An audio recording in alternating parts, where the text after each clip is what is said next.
Bagong awitin, magsiawit kayo sa Panginoon, buong sandaigdigan.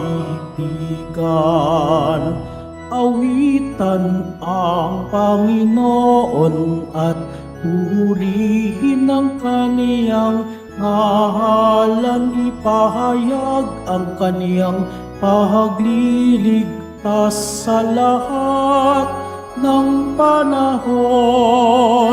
Magsiawit kayo sa Panginoon ng isang bagong awitin.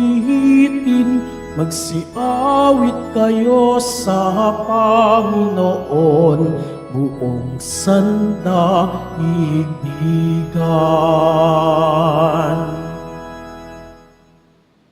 Sa ngalan ng Ama at ng Anak at ng Espiritu Santo, Amen. sumainyo ang Panginoon. At sumayo rin. Mga kapatid, aminin po natin ang ating mga kasalanan upang marapat tayong gumanap sa banal na pagdiriwang.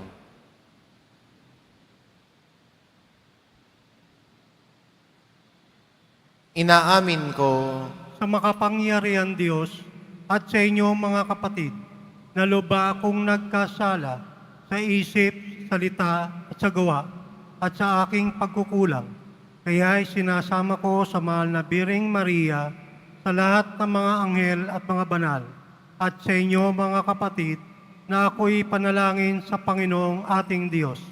kaawaan tayo ng makapangyarihan Diyos, patawarin tayo sa ating mga kasalanan, at patnubayan tayo sa buhay na walang hanggan.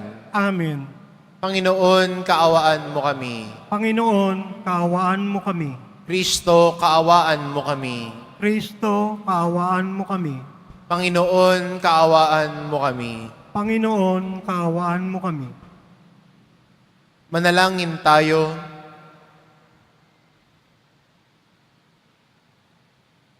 Ama naming makapangyarihan, itaguyod mo ang aming ginagampanan, alinsunod sa iyong kalooban, upang sa ngalan ng anak mong mahal, kami maging marapat magkaroon ng karagdagan sa aming paggawa ng mga kabutihan. Sa pamamagitan ni Hesukristo, kasama ng Espiritu Santo, magpa sa walang hanggan. Amen. Magsiupo muna ang lahat. Pagbasa mula sa sulat sa mga Hebreo. Mga kapatid, si Kristo ang tagapamagitan ng bagong tipan, sapagkat sa pamamagitan ng kanyang kamatayan, ipinatawad ang paglabag ng mga tao noong sila'y nasa ilalim ng unang tipan.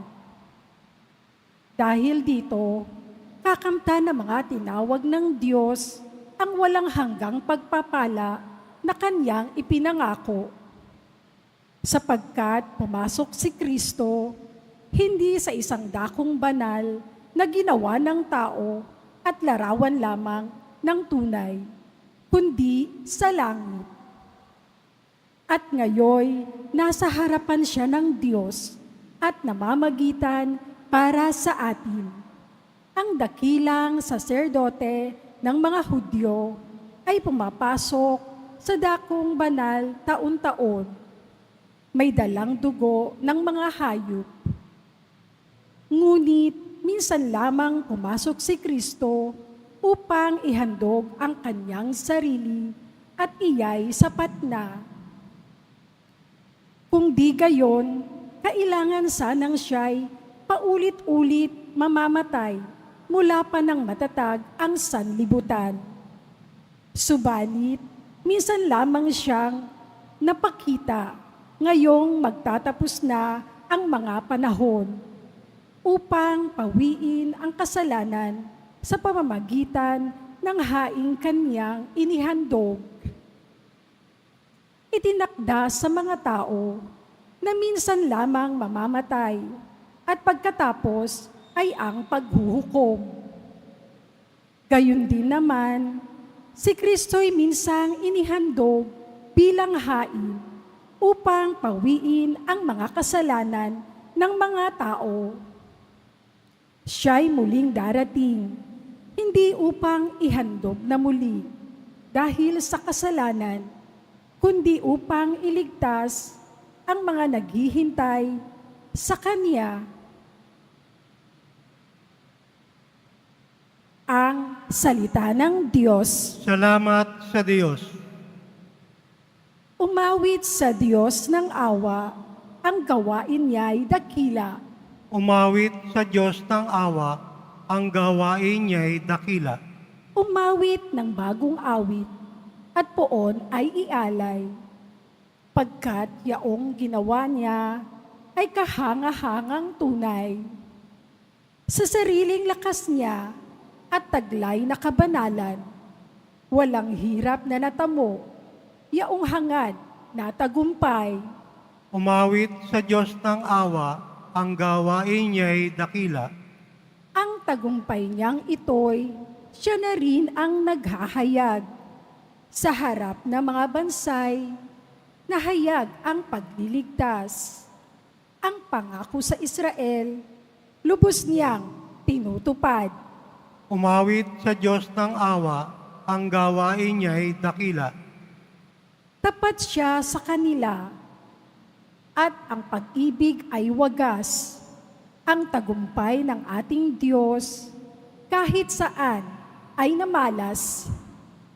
Magkaingay na may galak, yaong lahat sa daigdig. Ang puon ay buong galak, na purihin sa pag-awit. Umawit sa Diyos ng awa, ang gawain niya'y dakila. Sa saliw ng mga lira, iparinig yaong tugtog, at poon ay purihin ng tugtuging maalindog. Tugtugin din ang trumpeta, nakasaliw ang tambuli. Magkaingay sa harapan, na poon na ating hari. Umawit sa Diyos ng awa, ang gawain niya'y dakila. Magsitayo na po ang lahat.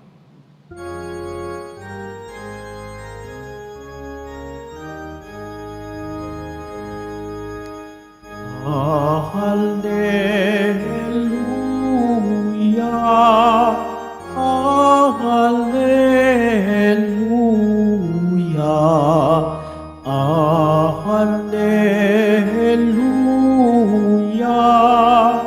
Hallelujah.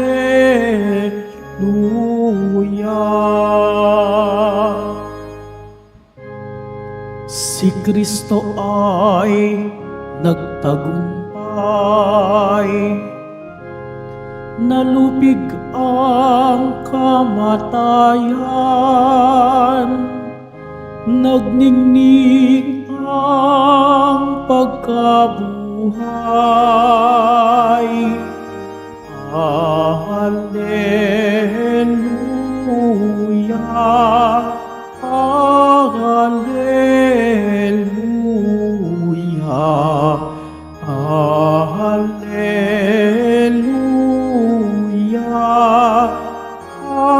Hallelujah.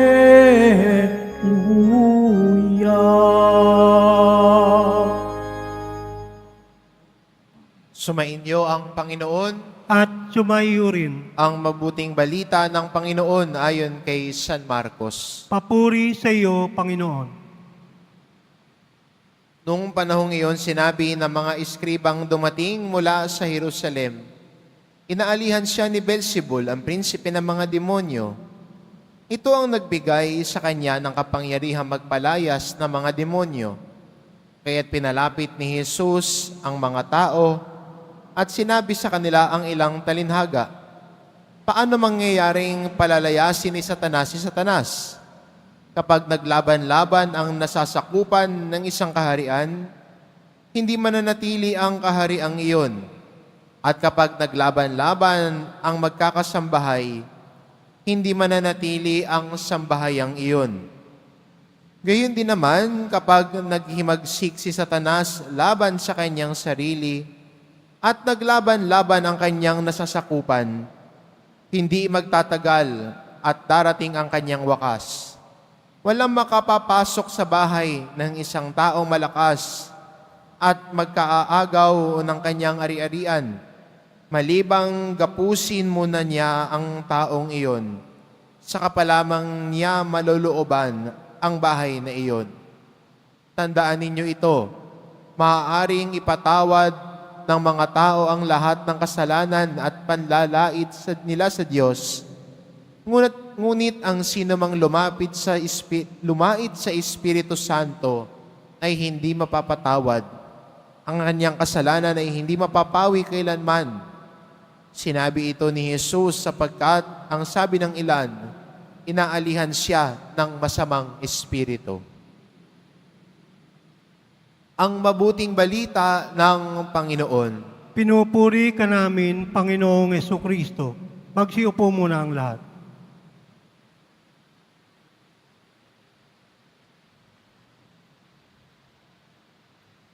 Maganda mapansin sa ating ebanghelyo na sinasabi ni Jesus ang sinumang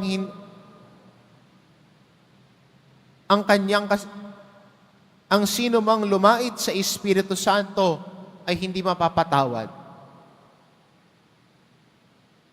Marahil magandang tanong ito sa atin. Ano bang ibig sabihin ni Jesus dito?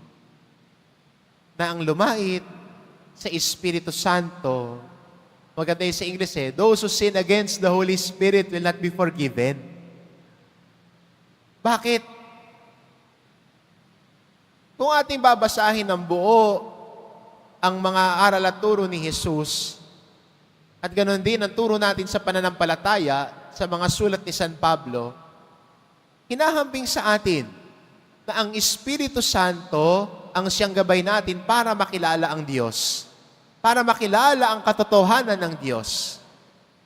Kaya hindi ba sa Ebanghelyo sinasabi ni Jesus, hindi nyo may iintindihan ang lahat ng bagay na ito hanggat hindi pa po dumarating ang Espiritu Santo. At nung si Jesus ay muling nabuhay, laging inahambing sa atin ang Ebanghelyo, naintindihan na nila ang lahat ng mga itinuro at sinabi ni Jesus nang tinanggap nila ang Espiritu Santo. Ang Espiritu Santo ang nag-aakay sa atin sa pagtuklas ng katotohanan. Ang Espiritu Santo ang siyang gabay natin para makilala ang Diyos. Sa katunayan, sabi rin ni San Pablo, walang makakatawag na Diyos ko kung hindi dahil sa Espiritu Santo. Ang Espiritu Santo ang nagpapakilala sa atin sa Diyos. Nagpapakilala sa atin sa katotohanan ng Diyos. And to sin against the Holy Spirit means to reject everything that the Holy Spirit reveals to us. To reject what the Holy Spirit reveals to us in truth. To know Jesus. Pinapakilala na sa pamamagitan ng Espiritu Santo sa iyo sino si Jesus, ang kabutihan at mga kababalaghan at mga milagrong ginawa ni Jesus bilang pagpapakita ng kapangyarihan ng Diyos. Hindi ka pa ba maniniwala doon? At ito ang sinasabi ni Jesus sa mga tao na nagdadalawang isip sa Kanya. Pinakita ko na sa inyo ang lahat. Kahit si Propeta Isaiah, sinasabi na sa inyo, ang mabuting balita ay papahayag kahit sa mahihirap. Ang mga bulag ay makakakita, ang mga pipi ay makakapagsalita, ang mga pilay ay muling makakalakad. Hindi ka pa ba maniniwala?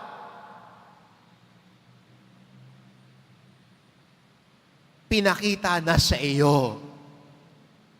Pero gusto mo pa rin maniwala sa kasinungalingan na pinangahawakan mo.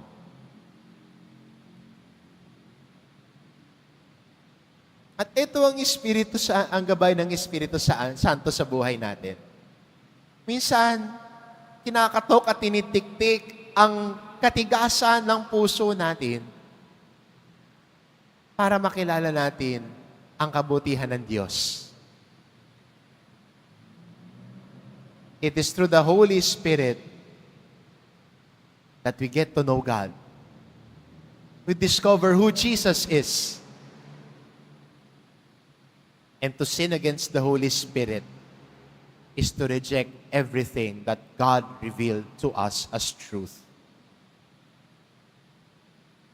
We want to stay in our own hardness of heart. Gusto natin manatili sa katigasan ng puso natin. Mas gusto natin manatili sa kung anong komportable para sa atin, anong gusto natin. Na kahit ang katotohanan ng pananampalataya na ipinapakita sa atin ng Diyos, ay isinasantabi na natin. Ang Espiritu Santo ang gabay natin para matuklasan si Jesus, para maintindihan ang kanyang mga aral at turo.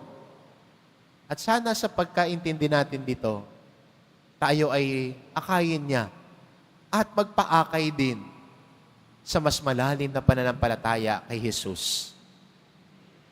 Itong imbitasyon sa atin bilang mga deboto, bilang mga nagmamahal kay Jesus Nazareno, ang Espiritu Santo ay siyang ating gabay. At sana bilang mga nagmamahal kay Jesus, mula sa inspirasyon ng Espiritu Santo sa buhay natin, tahakin natin ang kaganapan ng buhay tungo sa malalim at paglago ng ating pananampalataya. At ang paglago ng pananampalataya natin ay pagiging katulad ni Jesus. Naging masunurin sa Ama. Kaya sa ating unang pagbasa, hinambing sa atin ang pag-aalay ni Jesus. At ang buong pag-aalay niya ay pag-aalay niya ng buhay niya. Dahil sa kanyang pagtalima sa utos ng Ama. At doon tayo mas nagiging katulad ni Jesus. Doon tayo lumalago sa ating pananampalataya. Sa ating dahan-dahan na pagsunod at pagtulad kay Jesus. Pagiging masunurin sa Ama. Doon lalago ang debosyon mo. Doon lalago ang pananampalataya mo sa pagiging katulad ni Jesus na ipinapakilala sa atin ng Espiritu Santo. Amen. Magsitayo na po ang lahat.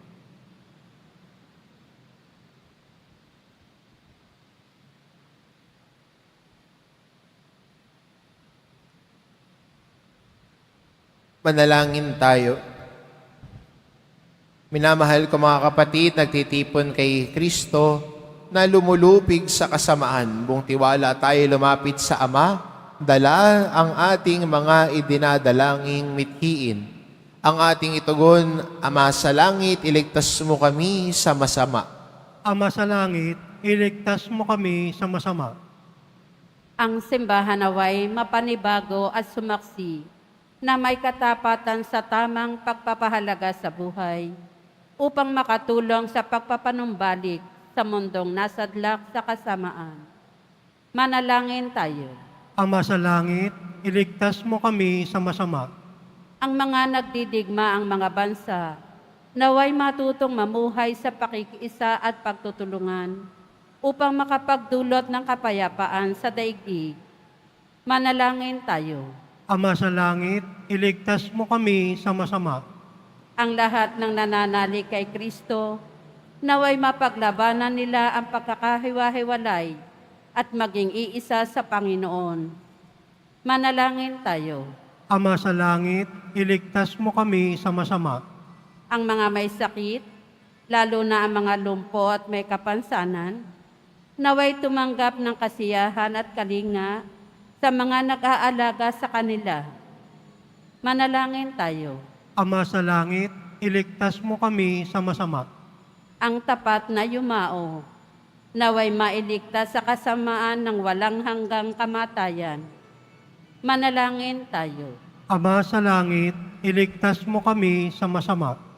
Sa ilang sandali ng katahimikan, ating ipanalangin ang iba pang mga pangangailangan ng ating pamayanan. Gayon din ang mga intensyon na inialay sa ating misa sa araw na ito. At isama rin natin ang ating mga pansariling kahilingan. Manalangin tayo. Ama sa langit, iligtas mo kami sa masama. Ama naming Diyos, patuloy mo kaming hilumin sa lahat ng masama at hayaan mong ang iyong kabutihan ay siyang magliwanag sa amin sa kapangyarihan ni Jesucristong aming Panginoon. Amen. Magsiupo muna ang lahat.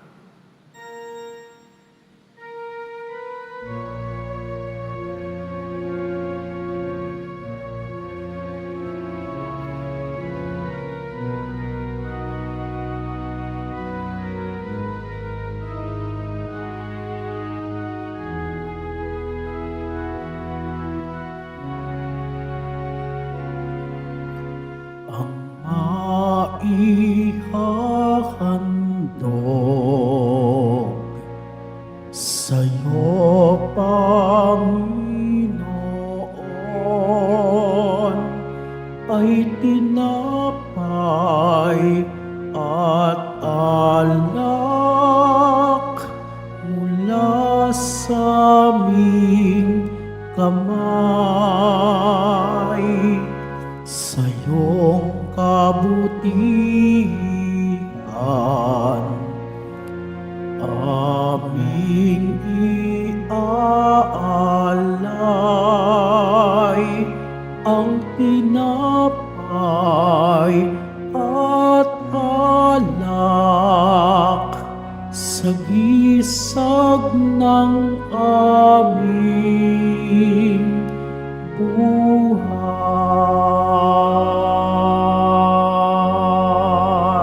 Magsitayo na po ang lahat.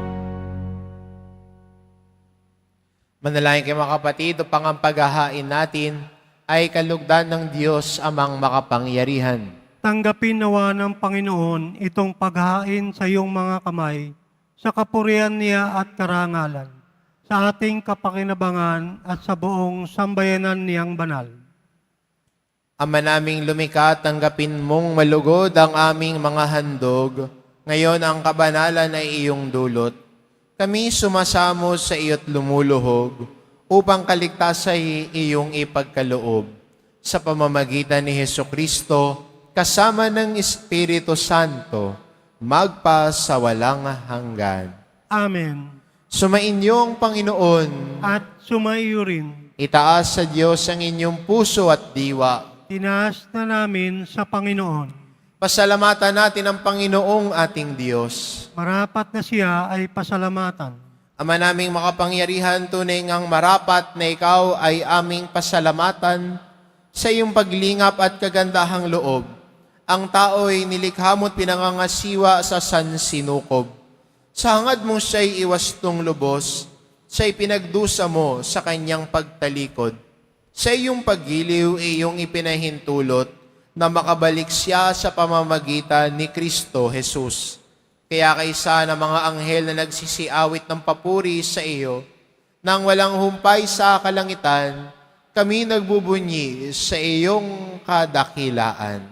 Santo, Santo, Santo, Panginoong Diyos ng mga hukbo, napupuno ang langit at lupa na kadakilaan mo, o sana sa kaitaasan.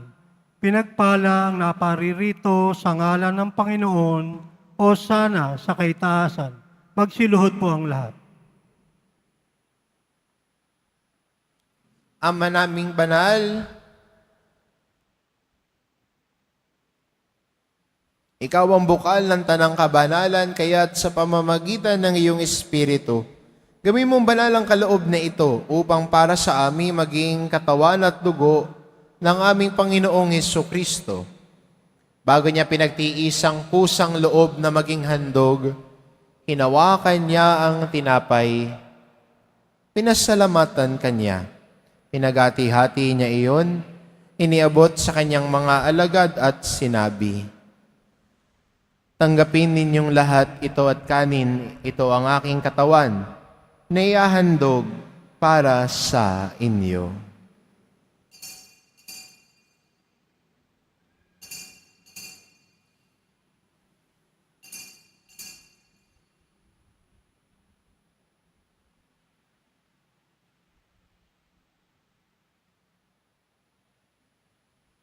Gayun din naman na matapos ang hapunan, hinawakan niya ang kalis, Muli kanyang pinasalamatan.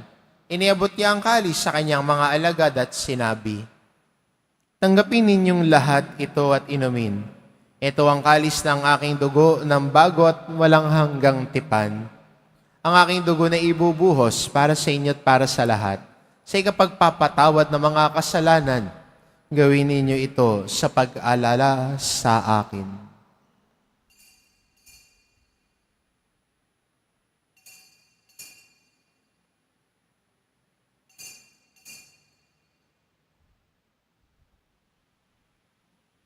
Magsitayo na po ang lahat. Ipagbunyi natin ang misteryo ng pananampalataya. Si Kristo'y namatay, si Kristo'y nabuhay, si Kristo'y babalik sa wakas ng panahon. Ama, ginagawa namin ngayon ang pag-alala sa pagkamatay at muling pagkabuhay ng iyong anak, kaya inaalay namin sa iyong tinapay na nagbibigay buhay at ang kalis na nagkakaloob ng kaligtasan. Kaming nagpapasalamat dahil kami iyong minarapat na tumayo sa harap mo para maglingkod sa iyo. Isinasamo namin kaming magsasalo-salo sa katawan at dugo ni Kristo ay mabuklod sa pagkakaisa sa pamamagitan ng Espiritu Santo. Ama, lingapin mo ang iyong simbahang laganap sa buong daigdig. Puspusin mo kami sa pag-ibig, kaisa ni Francisco na aming Papa, at ni Jose na aming Obispo at ng Tanang Kaparian. Alalahanin mo rin ang mga kapatid naming nahimlay na may pag-asang sila'y muling mabubuhay, gayon din ang lahat ng mga pumanaw. Kaawaan mo sila at patuloyin sa iyong kaliwanagan.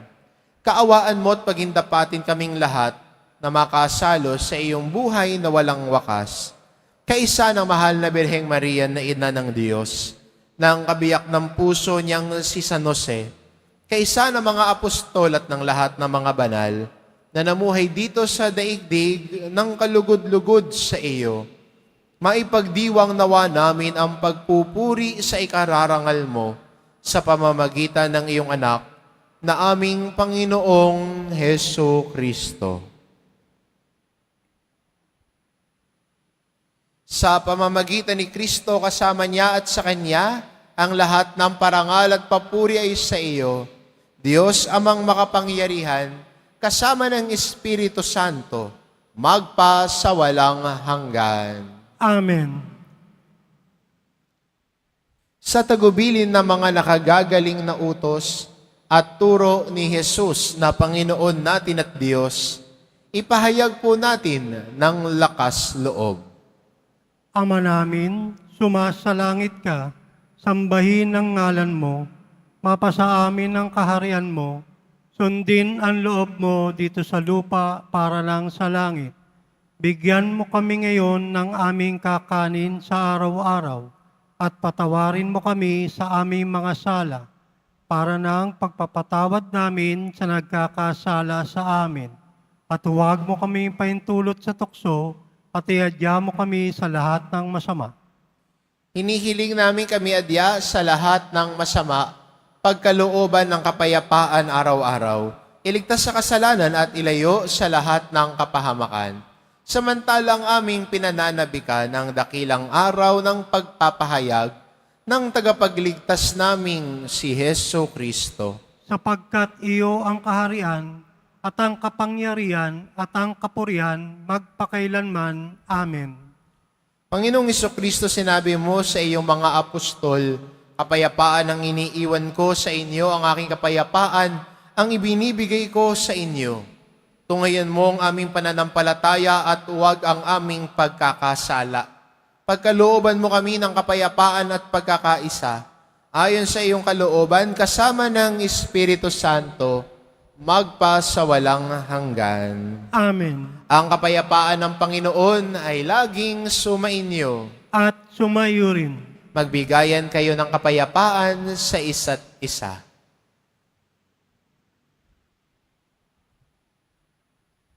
Kordero ng Diyos na nag-aalis ng mga kasalanan ng sanlibutan, maawa ka sa amin. Kordero ng Diyos na nag-aalis ng mga kasalanan ng sanlibutan, maawa ka sa amin. Kordero ng Diyos, nag-aalis ng mga kasalanan ng sanlibutan, ipagkaloob mo sa amin ang kapayapaan. Magsiluhod po ang lahat.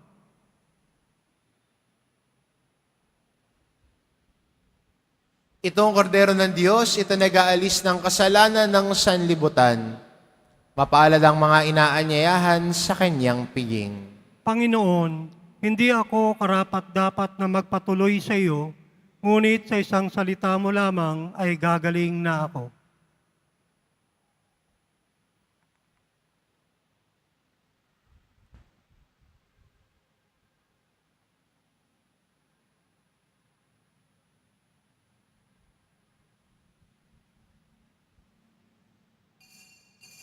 Para sa lahat ng tatanggap ng banal na komunyon, sasagot po tayo ng amen. Pagkasabi ng pari o ng lay minister ng katawan ni Kristo at isubo agad sa bibig bago umalis sa harapan ng pari o lay minister. Sumunod po tayo.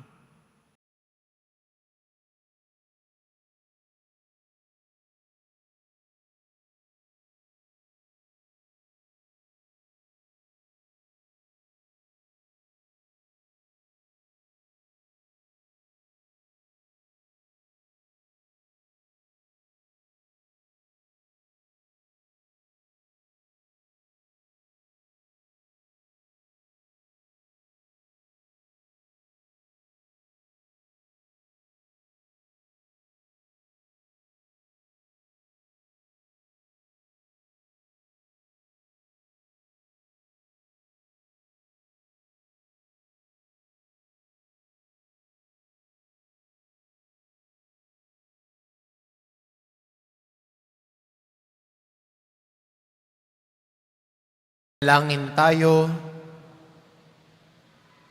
Ama naming mapagmahal, ipagkaloob mong sa aming pakikinabang, sa iyong kagandahang loob na bumubuhay, lagi nawa naming maikarangal ang iyong pagpapalang sa aming ibinigay sa pamamagitan ni Hesukristo kasama ng Espiritu Santo, magpa sa walang hanggan. Amen. Sumainyo ang Panginoon. At sumayo rin. Mahal na pong Jesus Nazareno, inihayag mo sa pamamagitan ng krus ang walang maliw na pag-ibig ng Diyos sa sangkatauhan. Pakinggan mo ang kahilingan lalo na para sa mga nangangailangan ng iyong tulong at awa. Makamtanawa namin ang iyong kasagutan na may utang na loob na tinatanaw. Basbasan din po ninyo itong mga imahin at dasalan upang lalo kaming manalangin at magtiwala sa pamamagitan ng bendisyon na ito, naway lalo kaming maging mapaglingkod, masunurin at tapat sa iyo na aming malwalhating Panginoon, magpa sa walang hanggan. Amen. At pagpalain kayo ng ating mapagmahal na Diyos, ang Ama at ang Anak at ng Espiritu Santo. Amen. Humayo kayo, taglay ang kapayapaan ng poong Jesus Nazareno. Salamat sa Diyos.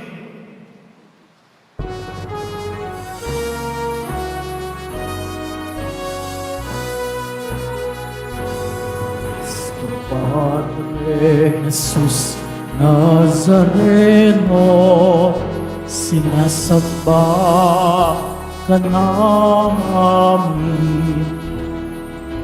Pinipintuho ka namin, aral mo ang aming buhay at kaligtasan. Nuestro Padre Jesus Nazareno, iligtas mo kami sa kasalanan. Ang krus mong pinamatayan ay sagisag ng aming kaligtasan. Nuestro Padre Jesus Nazareno, dinarangal ka namin. Nuestro Padre Jesus Nazareno, niwalhati ka namin. Nuestro Padre Jesus Nazareno, dinarangal ka namin. Nuestro Padre Jesus Nazareno, niluluwalhati ka namin.